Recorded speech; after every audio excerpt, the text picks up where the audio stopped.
ಯಾವ ನೈತಿಕ ಹಾಕಿದೆ ನೀವು ಸಿದ್ದರಾಮಯ್ಯ ಬಗ್ಗೆ? ಮತ್ತು 100 ಸಿದ್ದರಾಮಯ್ಯ ಬಂದರು, 100 ಸಿದ್ದರಾಮಯ್ಯ ಬೇಕಾಗಿಲ್ಲ.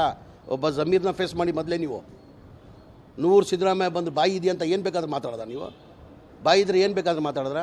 ಮೊನ್ನೆ ನಾನು ರಾಮನಗರಲ್ಲಿ ನಾನು ಸುಮ್ಗಿದ್ದೀನಿ, ತಾಳ್ಮೆ ಆಗಿದ್ದೀನಿ. ನಾನು ಮೊನ್ನೆ ರಾಮನಗರಲ್ಲಿ ಒಂದು ಹೇಳಿಕೆ ಕೊಟ್ಟೆ. ನಾನು ರಾಜಕೀಯ ನಾನು ಹೇಳಿದ್ದೀನಿ. ನಾನೇನಂತ ಹೇಳಿದೆ? ನಾನು ರಾಮನಗರ ಡಿಸ್ಟಿಕ್ಗೆ ನಮ್ಮ ಸರ್ಕಾರ, ಹಿಂದಿನ ಸರ್ಕಾರದಲ್ಲಿ 2013 ಹಿಡ್ಕೊಂಡು 2018ವರೆಗೂ ಕಾಂಗ್ರೆಸ್ ಸರ್ಕಾರದಲ್ಲಿ ಸಿದ್ದರಾಮಯ್ಯ ಮುಖ್ಯಮಂತ್ರಿ ಇರುವಾಗ 37,000 ಮನೆಗಳು ಕೊಟ್ಟಿದ್ರಿ. ನೀವು ಕುಮಾರಸ್ವಾಮಿಯವರು ಮುಖ್ಯಮಂತ್ರಿ ಆದರು 2018ಇಂದ 2019ವರೆಗೂ ಮುಖ್ಯಮಂತ್ರಿ ಆಗಿದ್ರಿ. ಅವಾಗ ಎಷ್ಟು ಮನೆಗಳು ಕೊಟ್ಟಿದ್ರಿ? ತಾವು 670 ಮನೆಗಳು ಕೊಟ್ಟಿದ್ರಿ. ಕೇಳಿ ತಪ್ಪ? ನಿಮ್ಮ ಡಿಸ್ಟಿಕ್ಗೆ ಅಲ್ಲಿಂದ ಆಯ್ಕೆಯಾಗಿ ರಾಮನಗರಿಂದ ತಾವು MLA ಆಗಿ ಮುಖ್ಯಮಂತ್ರಿ ಆಗಿ ಕಾರಣಕ್ಕೋಸ್ಕರ ನಾನು ಕೇಳಿದೆ. ನಾನು 670 ಮನೆ ಕೊಟ್ಟಿದ್ದೆ. ಅದಕ್ಕೆ ನೀವೇನು ಉತ್ತರ ಕೊಟ್ಟಿದ್ದೀರಾ? ಏನು ಹೇಳಿದ್ದೀರಾ ನೀವು? ಅದಾದಮೇಲೆ ಅವನು ಹೇಳೋಕ್ಕೆ ಅವನು ಕೇಳೋಕ್ಕೆ 1 ಬಸ್ಗೆ 2 ನಂಬರ್ ಹಾಕಿ ಓಡಿಸೋನು ಅಂತ. ಮನೆ ಕುಮಾರಸ್ವಾಮಿಗೆ ಜ್ಞಾನ ಇರಲಿ.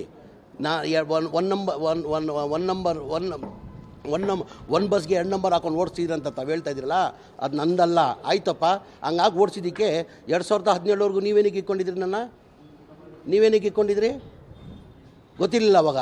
ಇದಾಗಿರೋದು 2002 ನಂದಿಲ್ಲ. ಅದು ಕೋರ್ಟಿಂದ ಕ್ಲೀನ್ ಚೀಟ್ ತೊಗೊಂಡಿದ್ದೀನಿ ನಾನು.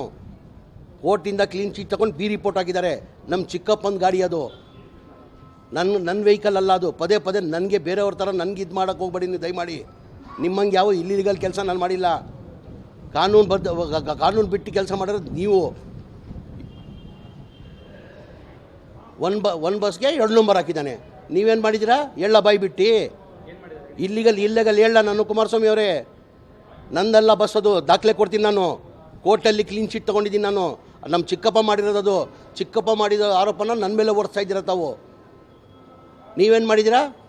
ಒಂದು ಮನೆಯಲ್ಲಿ ಇಟ್ಕೊಂಡು ಆಚೆ ಏನು ಮಾಡಿದ್ದೀರಾ? ಬಾಯಿ ಬಿಡ್ಲ ನಾನು? ಬೇಡ, ದಯಮಾಡಿ ಬೇಡ.